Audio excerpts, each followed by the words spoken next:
اللہ تعالیٰ نے آدم علیہ السلام کو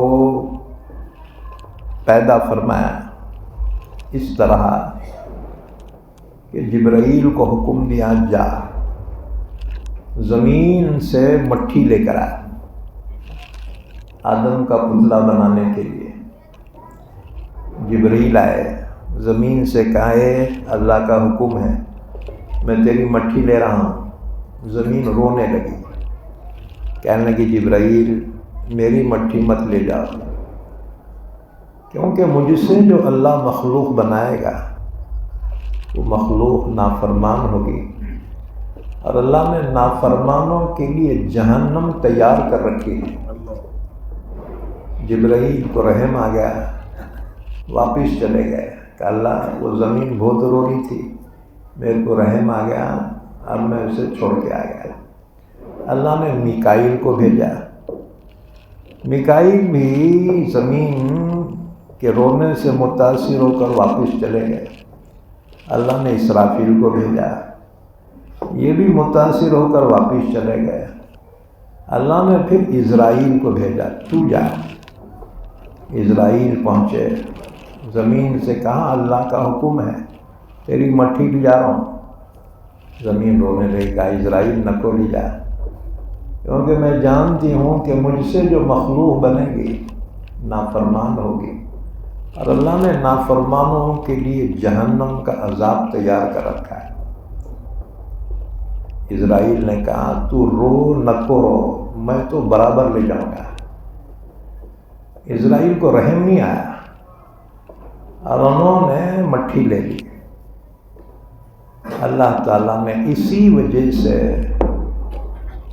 اسرائیل کو روح نکالنے پر مقرر کیا، کیونکہ اسرائیل کو رحم نہیں آتا۔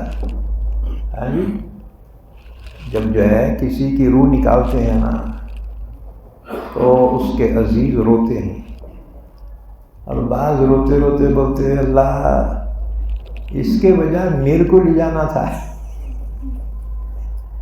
اسرائیل کہتے ہیں ٹھہر تیرے واسطے بھی آ رہا ہوں۔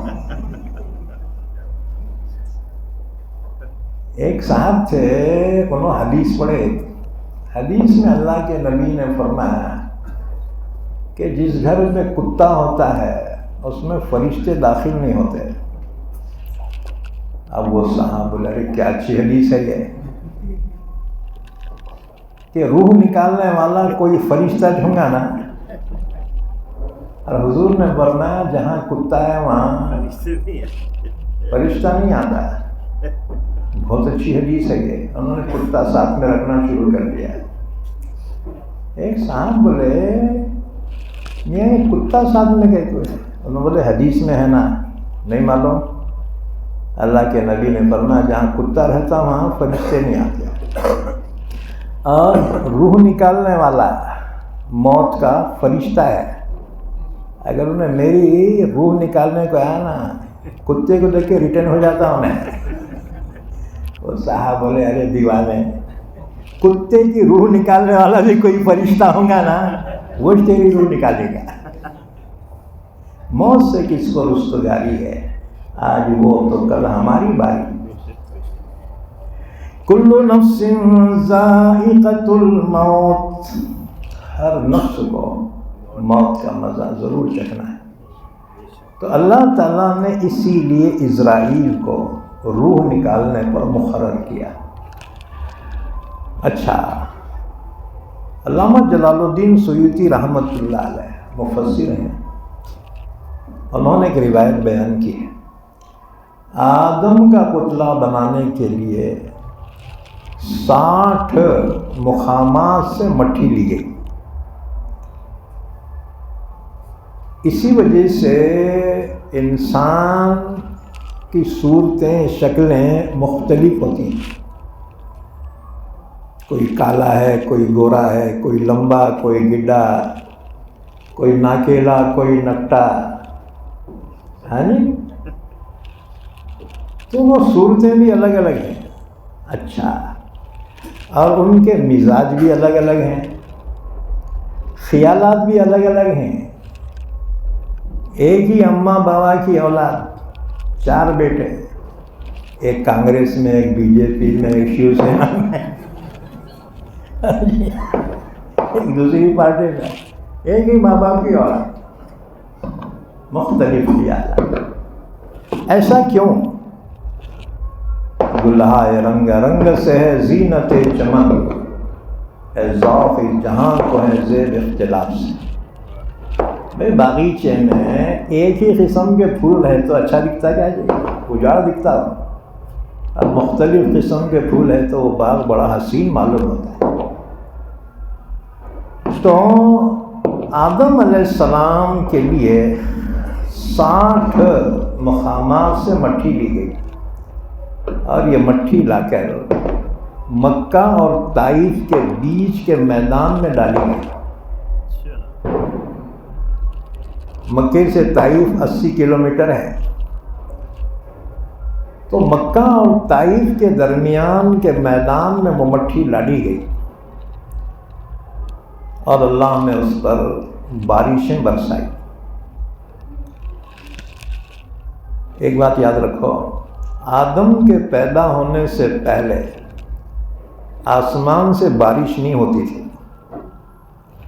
اور زمین میں کھیتی نہیں ہوتی تھی۔ تم بولیں گے کہ جنات کیا کھاتے تھے بیٹے؟ فرشتے تو کھاتے نہیں۔ جنات کیا کھاتے تھے؟ جانوروں کے ہڈیاں، کوئلہ، یہ جناتوں کی غذا تھی، ان کو اناج کی ضرورت نہیں تھی۔ تو آدم کے پیدا کرنے سے پہلے آسمان سے اللہ نے بارش نہیں برسائی اور زمین سے بھی کوئی اناج نہیں اگا۔ آدم کے پیدا کرنے کے بعد اللہ تعالیٰ نے آسمان سے پانی برسایا اور زمین سے غلہ اگایا۔ اس مٹی پر اللہ نے بارش برسائی اور پھر وہ کیچڑ بن گئی اور اس کو سڑنے کے لیے چھوڑ دیا گیا، کیونکہ اگر مٹی سڑ نہ جائے اس میں چکناہٹ پیدا نہیں ہوتی، ہاں جی، اور اس سے کوئی چیز بنی تو وہ پھٹ جاتی ہے۔ اس لیے اللہ تعالیٰ نے اِنَّا خَلَقْنَا الْإِنسَانَ مِنْ سُلَالَةٍ مِّن مَّاءٍ مَّهِينٍ، اس کے بعد پھر اللہ تعالیٰ نے آدم کا پتلا بنایا، آدم کا پتلا بنایا۔